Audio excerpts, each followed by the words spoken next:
महाराष्ट्र में पिछले कई दिनों से जारी सियासी उठापटक के बाद आखिरकार मुख्यमंत्री उद्धव ठाकरे ने फ्लोर टेस्ट से पहले इस्तीफा दे दिया है।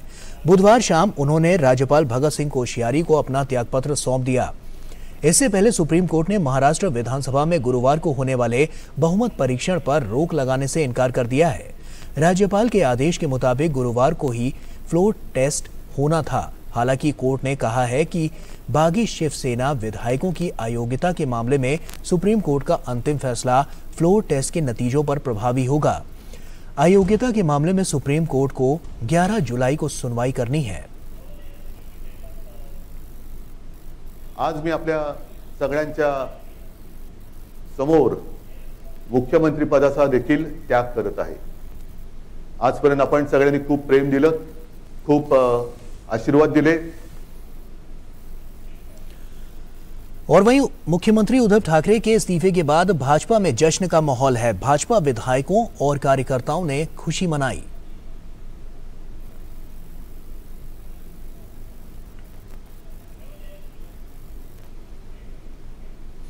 पूर्व मुख्यमंत्री और बीजेपी नेता देवेंद्र फडणवीस के साथ राज्य बीजेपी प्रमुख चंद्रकांत पाटिल और पार्टी के अन्य नेताओं ने मुंबई के ताज प्रेसिडेंट होटल में विधायक दल की बैठक की।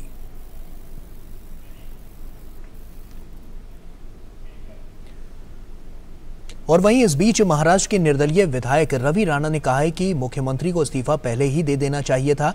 उनकी बंद मुट्ठी में भी जो ताकत थी वो खुल गई है। मुख्यमंत्री ने इस्तीफा पहले ही देना चाहिए था, क्योंकि आज जो उनकी बंद मुट्ठी में भी जो ताकत थी वो पूरी खुल गई है। जहाँ पे हिंदुत्व के विचार छोड़ के कांग्रेस के विचारों पे मुख्यमंत्री चल रहे थे, और जो शिवसेना का एकनाथ शिंदे जी का जो गठ है, जो बाला साहब और हिंदुत्व को आगे ले जाने वाला था, उस गठ ने आज जो विद्रोह किया है, बाला साहब के विचार कायम रखने के लिए विद्रोह किया। और जो अभी देवेंद्र फडणवीस जी मुख्यमंत्री बनेंगे, जो महाराष्ट्र की आम जनता, किसान, सर्वसामान्य जनता सभी चाह रही है कि देवेंद्र फडणवीस मुख्यमंत्री बनना चाहिए। तो महाराष्ट्र की सियासत में भूचाल आ चुका है। और क्या है ताजा जानकारी, मुंबई से जुड़ रहे हैं हमारे संवाददाता योगेश शीतल, उनका रुख करते हैं। योगेश, जैसा कि जो स्थितियां हैं वो साफ तौर पर उद्धव ठाकरे ने सामने लाकर रख दी हैं, अब ऐसे में इन स्थितियों से पार पाने के लिए उद्धव सरकार जिस तरह से जो अभी तक थी और उसके बाद उनका इस्तीफा, अब आने वाले समय के लिए महाराष्ट्र की सियासत किस ओर करवट लेती नजर आ रही है और राजभवन में क्या हलचल चल रही है इस वक्त? देखिए गौरव, इस वक्त हम राजभवन के बाहर है। हमारे कैमरा पर्सन आपको दिखाएंगे कि अंदर जो है कुछ गाड़ियां आपको दिख रही होगी। दरअसल मिलिंद नार्वेकर, नीलम गोरे और विनायक राउत जो शिवसेना के नेता हैं वो अंदर गए हैं। माना जा रहा है कि जो त्यागपत्र है वो राज्यपाल को औपचारिक रूप से सौंपने की जो कार्यवाही है, जो संवैधानिक कार्यवाही है, वो इस वक्त हो रही है और किसी भी वक्त जो है वो बाहर आ सकते हैं। बाहर का दृश्य आपको कैमरा पर्सन दिखा रहे होंगे कि बहुत बड़ी संख्या में जो है मीडिया है, इसके अलावा पुलिस बल जो है वो भी यहाँ पे लगे हुए हैं, ताकि उस तरह का लॉ एंड ऑर्डर का कोई वैसा सिचुएशन ना हो, स्थिति जो है वो नियंत्रण में रहे। इस बीच मैं आपको एक जानकारी और भी दे दूं कि देवेंद्र फडणवीस जो थोड़ी देर पहले, जैसा आपने भी सही कहा कि जो विधायक दल की जो यहाँ पे बीजेपी के विधायकों की जो है वो मीटिंग हो रही थी होटल ताज प्रेसिडेंट में, जो कप पैरेड में है, वहाँ पे मीटिंग चल रही थी। शुरू में खबर ये आई थी कि वहाँ से वो जो है वो राजभवन आ सकते हैं, नंबर्स को जो है वो सरकार बनाने का दावा जो है वो कर सकते हैं, क्योंकि जो फ्लोर टेस्ट वाली बात आ रही थी, क्योंकि मुख्यमंत्री उद्धव ठाकरे ने खुद ही इस्तीफा दे दिया है और इस्तीफा जो है औपचारिक प्रक्रिया जो है वो करीब करीब पूरी हो चुकी है, तो फ्लोर टेस्ट की नौबत जो है वो हो सकता नहीं है। और संभावना ये है कि देवेंद्र फडणवीस जो है वो यहाँ पे आ सकते हैं और वो जो है सरकार बनाने का दावा जो है नंबर की बदौलत वो कर सकते हैं। फिलहाल यहाँ पे जो गतिविधियां हैं वो इस तरीके से यहाँ पे चल रही है। जिससे पहले जैसा कि हम लोगों ने सुना था कि करीब 9:30 बजे के अराउंड में जो है उद्धव ठाकरे ने एड्रेस किया, जो महाराष्ट्र के लोग हैं उनको उन्होंने एड्रेस किया सोशल मीडिया के माध्यम से। उन्होंने सारी बातें रखी, सब कांग्रेस एनसीपी का उन्होंने धन्यवाद दिया, साथ में जो शिव सैनिक हैं जिन्होंने उन पर विश्वास रखा उसका भी उन्होंने धन्यवाद दिया। लेकिन आखिरकार जो है जो 2.5 साल करीब जो सरकार थी वो आखिरकार यहाँ पर गिर गई। जो कुल मिलाकर जो महाविकास आघाड़ी की सरकार थी वो गिर गई। सबसे बड़ा सवाल ये है कि जो कांग्रेस पार्टी और एनसीपी, जो ये दो घटक दल थे, उनका अभी स्टैंड जो है वो कई मामलों पर अभी क्लियर नहीं हुआ है। सुनने में ये आया था कि एनसीपी की एक मीटिंग हो रही है, उसके बाद हो सकता है कि एनसीपी के नेता कुछ मीडिया के सामने बयान दें, लेकिन इस तरीके का बयान नहीं आया है अभी फिलहाल। फिलहाल दोनों पार्टियों की तरफ से एक बात जरूर है, जो कैबिनेट मीटिंग, आखिरी कैबिनेट मीटिंग जो हम बोलेंगे उद्धव सरकार की जो आखिरी कैबिनेट मीटिंग हुई, उसमें लंबे समय से जो दबाव था शिवसेना के ऊपर कि औरंगाबाद का नाम बदला जाए, वो कहीं ना कहीं उन्होंने उसको साधने की कोशिश की है। चाहे वो औरंगाबाद का नाम बदलने की बात हो, संभाजीनगर किया हो, चाहे उस्मानाबाद जो है उसका नाम बदला गया हो, धाराशिव। इसके अलावा जो है जो नवी मुंबई में जो हवाई अड्डा बना था वो दीवा पाटिल के नाम से, जो कि वहां के भूमिपुत्र हैं, उनके नाम पे करने की बहुत लंबे समय से मांग थी। उसको लेकर कई बार आंदोलन भी हुए, सड़कें जाम हुई, मुंबई लोकल को अवरुद्ध किया गया। आखिरकार वो भी जो मांग है वो भी कैबिनेट ने उस प्रस्ताव को भी मंजूरी दे दी है। इस सब के अलावा क्योंकि मराठा जो आरक्षण है उसको लेकर भी कई सारी जो है, चूंकि कोर्ट ने उसको रिफ्यूज किया था मराठा रिजर्वेशन को, उसको लेकर जो है अलग से वैकल्पिक तौर पर एक ऑप्शन जो है वो दिया जाएगा। और जो मराठी लोग हैं, जो मराठा कम्युनिटी है, उनके लिए जो है अलग से रिजर्वेशन की व्यवस्था जो है किस तरीके से कानूनी रूप से की जाए, उसको भी एक तरीके से गो अहेड किया गया। तो कुल मिलाकर अगर आप देखें तो जो भी चीजें पाइपलाइन में थी उसको फटाफट जो है जल्दी जो है उसको किया गया है। साथ में रिसेंटली हमने देखा था कि 22, 23 और 24 ये 3 दिन में जो सरकार ने जीआर लाया था, उस जीआर को लेकर जो है काफी विवाद रहा। कहा गया कि करोड़ों रुपए के जो योजना है, जो प्रस्ताव है, उनको बिना किसी डिलिबरेशंस के, बिना किसी प्रॉपर प्रोसीजर के जो है उसको गो अहेड दिया गया। तो उसको लेकर जो है राज्यपाल ने ऑलरेडी जानकारी मांगी थी। ये सब मैं आपको कुछ रिसेंट जो एक्टिविटी जो यहाँ पे हुई है वो मैं बता रहा हूँ। और इसके साथ मैं आपको ये बता दूं कि यहाँ पे जो है, अब एक चीज ये भी मैं आपको बता दूं जो कि सुनने में आ रहा है कि उद्धव ठाकरे भी यहाँ पे अभी आ सकते हैं। ऑलरेडी जो 3 विधायक दल के जो शिवसेना के नेता हैं ऑलरेडी अंदर है। और अभी जो सूचना मिल रही है, क्योंकि सारी सूचनाएं जो है, काफी सारी सूचनाएं इस वक्त आ रही है राजभवन में, जो एक सूचना ये आ रही है कि उद्धव ठाकरे भी आ सकते हैं। क्योंकि जो अंदर गए थे जो शिवसेना के तीनों नेता, वो अभी तक अंदर ही है, क्योंकि काफी देर हो रही है अंदर। तो इस तरह के कयास लगाए जा रहे थे कि हो सकता है कि उद्धव ठाकरे भी यहाँ आए।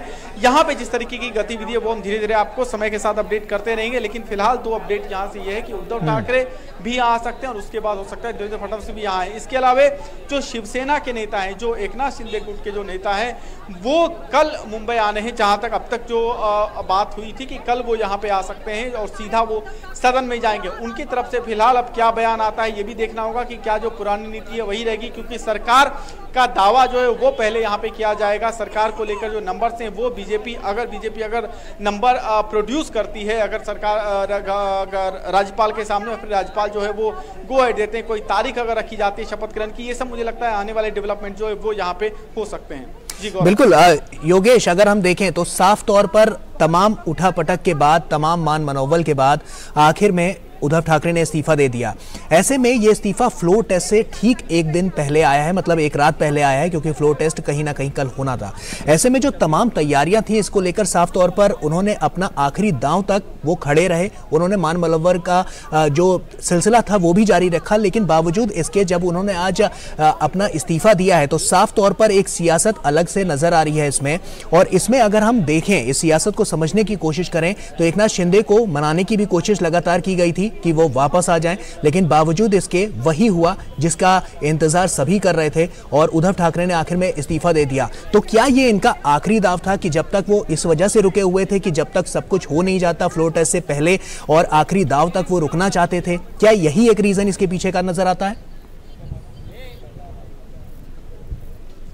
देखिए, मुझे लगता है एकनाथ शिंदे के समूह से जिस तरीके की प्रतिक्रिया आई उससे ज्यादा महत्व ये था कि सर्वोच्च न्यायालय में क्या फैसला आया, क्योंकि कोर्ट के फैसले तक चीजें यथावत रुकी हुई थी। आप देखिए तो सारी चीजें स्टैंड बाय में थी। शिवसेना के नेताओं ने बयान देना बंद कर दिया था। मातोश्री में आज कैबिनेट की भी मीटिंग हुई थी। अगर आप देखें तो कैबिनेट की मीटिंग में इस तरह की इस्तीफे वाली बात नहीं थी। अगर आप रिसेंटली अगर देख लेंगे, जब उद्धव ठाकरे वर्षा बंगलो से निकल रहे थे, जब वर्षा बंगलो से वो निकले थे, तब भी उन्होंने उस वक्त जो है शाम में जो है सोशल मीडिया के जरिए लोगों से बात की थी। इस्तीफे की बात तब भी नहीं हुई थी। हालांकि उन्होंने ये कहा था कि अगर शिवसैनिक चाहते हैं तो इस्तीफा दे सकते हैं, लेकिन वो इस्तीफा देंगे ये बात नहीं हुई थी। अलग बात है कि उन्होंने पूरा बैग एंड बैगेज जो है वो वहां से मातोश्री आ गए थे, जो उनका निवास स्थल था वो वहां पे आ गए थे, लेकिन इस्तीफे की बात नहीं हुई। बाद में ये भी खबर आई कि जो है शरद पवार के कहने पर उन्होंने इस्तीफा नहीं दिया। अगर आप घटनाक्रम को देखेंगे तो कहीं ना कहीं जो है शिवसेना अंतिम समय तक, अगर आप उद्धव ठाकरे ने शिवसेना को देखें तो अंतिम समय तक वो इस इंतजार में थे कि सर्वोच्च न्यायालय से कुछ राहत मिल जाए, लेकिन सर्वोच्च न्यायालय से कोई राहत नहीं मिली। अगर डिस्क्वालिफिकेशन हो जाता है एमएलए का, अगर नंबर घट जाते, अगर लगता कि नंबर साधा जा सकता है, तो कहीं ना कहीं चाहे वो शरद पवार हो एनसीपी के, चाहे वो कांग्रेस के धुरंधर नेता हो, चाहे पृथ्वीराज चौहान हो, अशोक चौहान या कांग्रेस के नाना पटोले हो, इन लोगों ने भी पूरी फील्डिंग की हुई थी। केंद्र से भी जो कांग्रेस के नेता हैं वो भी लगातार आ रहे थे। लेकिन जिस तरीके से पिछले कुछ समय में चीजें बनी, उदाहरण के लिए आप देखें तो कई बार दरार आई गोवा चुनाव में। अगर आप उदाहरण के तौर पर मैं थोड़ी सी पृष्ठभूमि में अगर जाऊं तो गोवा चुनाव में देखें कि जो महाविकास अघाड़ी यहां पे एक साथ थी, कांग्रेस एनसीपी और शिवसेना, वो वहां पे एक साथ नहीं रह पाई। इसके अलावा आप राज्यसभा चुनाव देख लें, राज्यसभा चुनाव में उनका कैंडिडेट नहीं जीत पाया। साथ में जो विधान परिषद के चुनाव में चीजें साफ हो गई कि कहीं ना कहीं जो है पार्टी के अंदर चीजें सही नहीं चल रही है, और फिर इसमें बहुत ज्यादा समय नहीं लगा, अब चीजें ऑलरेडी सतह पर आ गई और लग गया कि शिवसेना के अंदर जो है जो कोर शिव सैनिक हैं वो कहीं ना कहीं उद्धव ठाकरे की नीतियां जो है या उनका जो समझौता का जो तरीका है, या एनसीपी और कांग्रेस को जिस तरीके से सम्मान दिया जा रहा है और जिस तरीके से शिव सैनिक कथित तौर पर अपमानित हुए जा रहे हैं, इन सब चीजों को लेकर जो है दरार इतनी बड़ी हो गई है, ये जानकारी में नहीं रही और ये बिल्कुल आउट ऑफ द ब्लू रहा। और ये जो स्ट्रेटजी थी, ये मुझे लगता है जो एकनाथ शिंदे की स्ट्रेटजी थी वो कहीं ना कहीं उसमें सफल हुए। और एकनाथ शिंदे अकेले नहीं थे, उनके साथ जो भी एमएलए थे वो कोर शिव सैनिक थे। और वो वैसे अगर आप दीपक केसरकर को ले लें तो ये बहुत कोर शिव सैनिक है। इनके पास मिनिस्ट्री ऑफ जो है गृह मंत्रालय का, उनके पास स्टेट का चार्ज रहा है दीपक केसरकर के पास। तो बहुत जो जिसको बोलते हैं कि बिल्कुल 24 कैरेट के जो शिव सैनिक थे वो यहाँ पे थे। लेकिन चूंकि पूरा का पूरा पार्टी एक तरीके से शिवसेना से बाहर निकल गया, कोर शिव सैनिक बाहर निकल गए, विधायक निकल गए, नंबर सट गई, तो इसके बाद शिवसेना के सामने दिक्कत शुरू हुई। अब रेजिग्नेशन की बात अगर आप देखें तो देखिए उद्धव ठाकरे के पास दो चुनौती थी, पहली की सरकार बचाएं, दूसरा की पार्टी बचाएं। सरकार तो नहीं बच पाई। अब उद्धव ठाकरे इस कोशिश में है कि किसी भी तरीके से पार्टी बच जाए, क्योंकि शिवसेना जिस तरीके से एकनाथ शिंदे हमेशा कहने की बात हो ही नहीं है, बात हो रही है वो बता रहे हैं कि हम ही ओरिजिनल, हम ही जो है ऑथेंटिक शिवसेना है। तो अगर ये चीजें अगर आज आगे जाती है और संभावना ऐसी बन रही है कि चीजें हो सकता है कि कानूनी दरवाजे पर जाए, हो सकता है न्याय कोर्ट के दरवाजे पर ये पूरा मामला जाए, और हो सकता है कि जो चुनाव चिन्ह है शिवसेना का धनुष्मान का, वो हो सकता है कि जो है एकनाथ शिंदे उस पर दावा करें। अगर ऐसा होता है तो उद्धव ठाकरे के लिए बहुत मुश्किल की स्थिति हो जाएगी अगर वो इसको नहीं बचा पाए, क्योंकि आने वाले समय में बीएमसी का चुनाव है। अगर आप बीजेपी के नेताओं को देख लेंगे, चाहे आप नारायण राणे को देख लें, चाहे वो चंद्रकांत पाटिल को देख लें, चाहे किरीट सोमैया को देख लें, तो लगातार जो प्रयास हो रहे हैं वो बीएमसी में जिस तरीके से करप्शन है कथित तौर पर, उसको वो उजागर करते आ रहे हैं। और इसको लेकर कई सारे पिछले दिनों रेड्स हुए हैं, कई सारे जो है अलग अलग एजेंसी जहां पे इन्वेस्टिगेट कर रही है, कई सारे एलिगेशंस बीएमसी पे लगे हैं। तो बीएमसी हमेशा से शिवसेना के पास यहाँ पे रही है, और कोशिश ये की जा रही है कि किस तरीके से बीएमसी